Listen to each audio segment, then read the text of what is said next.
Then I moved to Paris, and I lived in Paris for a year. And that was very interesting. Yeah, okay, that's good. Well, listen, we have a DVD, don't we? Yeah. Because you were in Moscow recently, and we want to get this in. There's a musician over there. I'd love that. You could play a little bit of this cat, you know? So why don't we see if we can't set that up? We got about 10 minutes to go, but we could play this 4 guy or 5 minutes. This huge star in Moscow. And right? all of Russia, actually. Okay. And over here, too, because he's very tight friends with Wynton Marsalis. Oh, yeah, right. Winston he won the Pulitzer. That's and Ornette won the Pulitzer.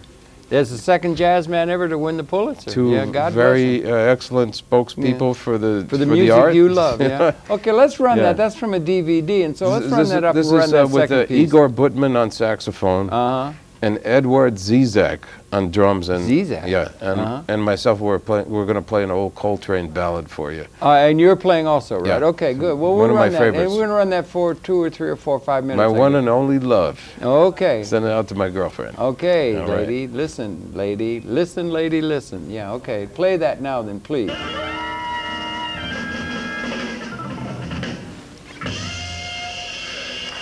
Yeah, white onion.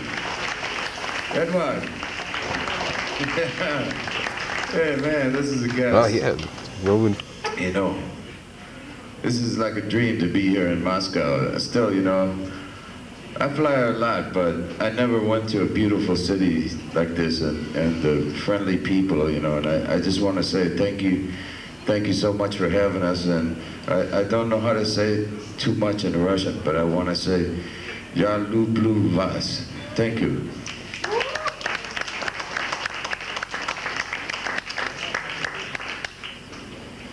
I'd like to bring it down with a little ballad. I asked Igor if he could play this one for me. I love to hear him play on a ballad. Or as my friend Joe Mikovich used to say, a ballad. This is from a great album that's called Ballads, and from the great Johnny Hartman and John Coltrane. We'd like to feature Igor on this. It's called Easy Living. It goes like this.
I went back from my grandmother. You know? Okay, Yeah. that's good. Russia, they got all this coming over the Voice of America and other things, and well, it's a global village. Right. Everything's blending and everything, and we could learn some things from there. I've heard some stuff out of African places, Guinea and stuff, that was really good. Yeah. And that kind of thing. It ought to be going all I the always way. say the world is shrinking through technology. Yeah, every and day. it's a good thing, no? You think it's a good thing? It's good and bad, you know. I think it's a beautiful thing. Of course, there's some downsides to it, but in the long run, it's got to be great to bring access to information to the people, so that, you know, so they don't think the world is flat or something. Yeah, right. Yeah, Tom Friedman wrote that book saying everything is flat. But it's interesting. I had it the other day, and New York is a great place. I love New York City, and there's like 192 nations in the United Nations, and there's sizable communities. I read somewhere recently of 189 of those communities in the New York City area. Wow. So, I mean, everybody's here. Yeah, it's probably the most cosmopolitan or the most universal city in the history of the planet, and certain things, if you think about it. New York City. Do you like New York? I love New York. You like New York. Do you like San Francisco? I love San Francisco. What's the difference between San Francisco and New York? Are those the two places well, that coincidentally, are they? both places have large Russian communities. Is that right? Okay, that's interesting. And my family originally, my father's side, we came from Hungary. And my mother's side from Russia and Ukraine. You know? Those Hungarians are real smart. Yeah. A lot of Nobel Prize winners out of Hungary. For some reason, went into film directing and music. You know? Really? Is that right? Yeah, right. For some reason. But I never went to Russia until this concert that I played at. But it was funny when I got there. We got there, but the baggage didn't get there. 20 people on the airplane, British Airways, took off with our bags. Oh, you know? dear. And we found out that the luggage was headed to Poland. You know? Not the first time that's we happened. came a couple days earlier. We got it on the So how did you you handle that? Did you scream and yell, or no, did you just settle in and say, well, it'll get here? I brought these roses from New York. Yes, I brought, you know, and they were starting to wilt. Yeah, because we had to go through London. By the time I got to Moscow, they were getting pretty soft. Yeah, right. But there was a couple of pretty firm ones. You know? Yeah, right. And there's one poor lady. She was handling what they call baggage irregularity. You know. You're in Moscow now. Yeah. And some of these customers were so upset, you know. But like I know how it goes in the airlines, you know. So she couldn't really speak English, you know, and they were yelling, shouting at her, you know.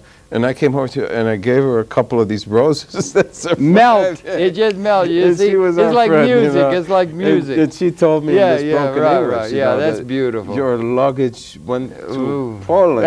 Okay, good. Isn't it those are scenes like in a movie, right? It's so great. The world's like a big movie. So I think we're living beautiful. in the movie. Then finally, we came out of the customs, and there's a cat with a big Jon Hammond poster. You know, so I knew he was our guy. He couldn't speak English either. You know. So, but you know, but as far as loving New York, I love New York. It's so international. Well, New York loves you, and John, thanks for putting it together. We're out of here. We're out of time. That's the hell of it. Okay? Thanks a lot, man. Your pleasure, Jon We got to have Hammond. some more conversations. Yeah, absolutely, more conversations. Harold Tanner, conversations. Yeah, it's rules, so good to see you again. We've been Carson-based for so long. Yeah, man. Your pleasure to have the perceptions of a legend in public access and also in radio and so forth. Man. Congratulations and everything on all your well-led life. Thank you so much. Tune in tomorrow. We'll be coming back again tomorrow. That's it, John. Thanks a lot for bringing all this in. It was a great pleasure. And good luck with all that radio had fun show. with you. Thanks, it was fun being here. Man. Yeah. Okay, thank you very much. So it's so good to see you, John.